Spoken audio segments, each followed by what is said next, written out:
No. Mind letting me breathe? Nice riding. Thanks. There's a streak-running bastard. He stole the title right out from under my nose. Well, Hyperion didn't make it easy. I'd hope not. Mighty fine bird you raised. He beat mine fair and square. Just tell me, what happened to my parents? I held up my end of the bargain. Now it's your turn.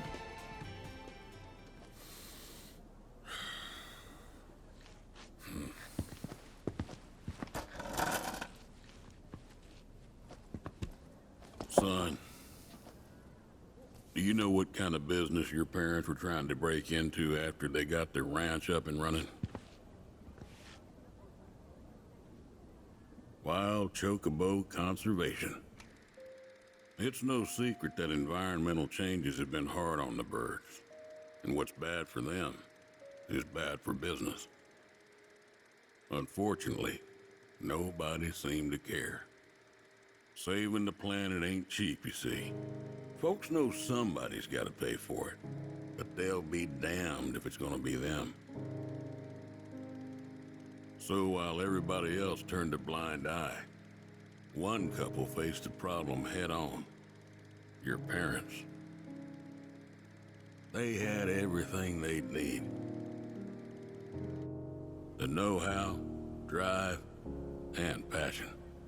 Thing is, none of that counts for much if you ain't got the gil.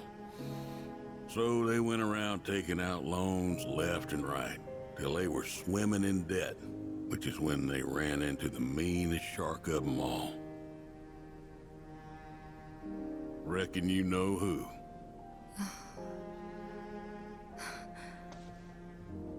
Don Corneo.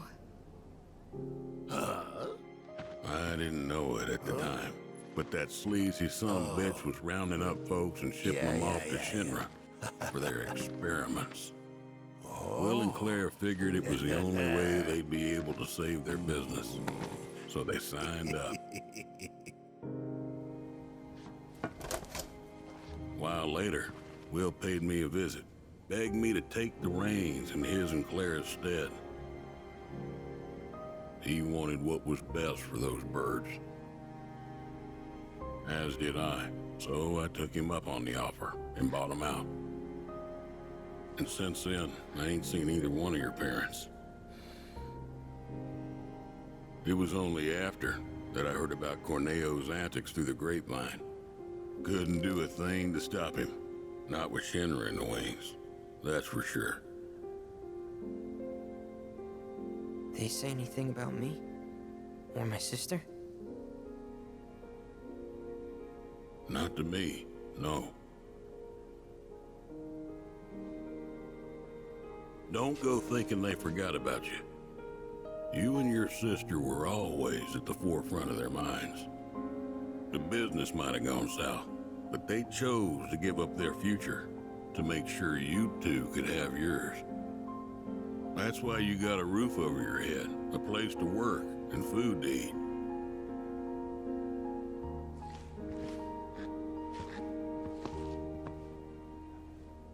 I can't believe it. I've had it wrong this whole time. Son, I'd be surprised if there's a wild chocobo out there that doesn't owe its freedom to your mom and your dad, one way or another. Hell of a legacy to live up to, but if you want it, the business is yours. Just know this, it ain't gonna turn a profit. So unless you can find a way to fund it, you'll wind up in the same trouble as your folks. Think it over. Maybe chat with Pawpaw too.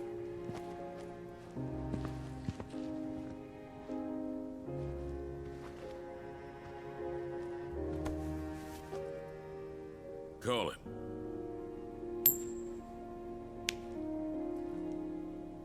Heads or tails, son.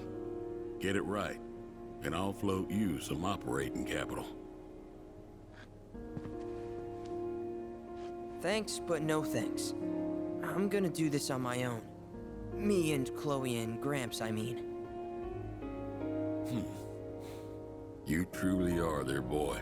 Got your old man's pig head and your mother's backbone. Not bad.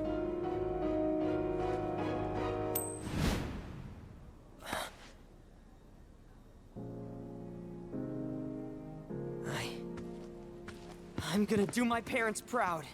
You'll see. It may take some time, but I'll make sure their legacy lives on.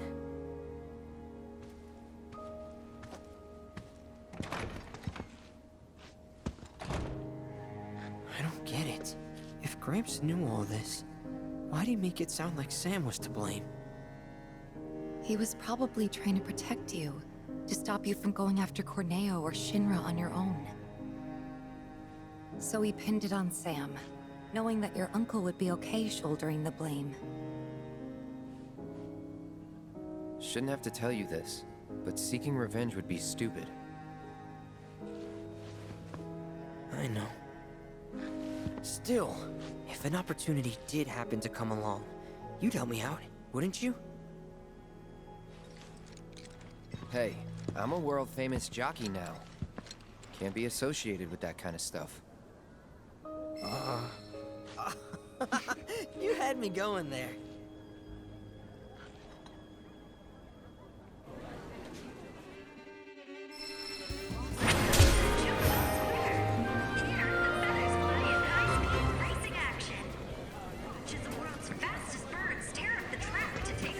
Which of these races will you be competing in?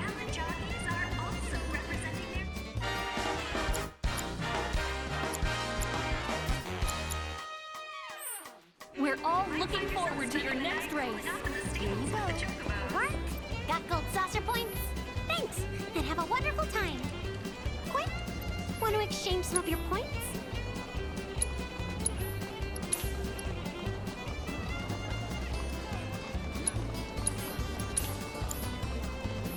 Thanks, and have a wonderful...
Remember, if we're afraid of them, they'll be afraid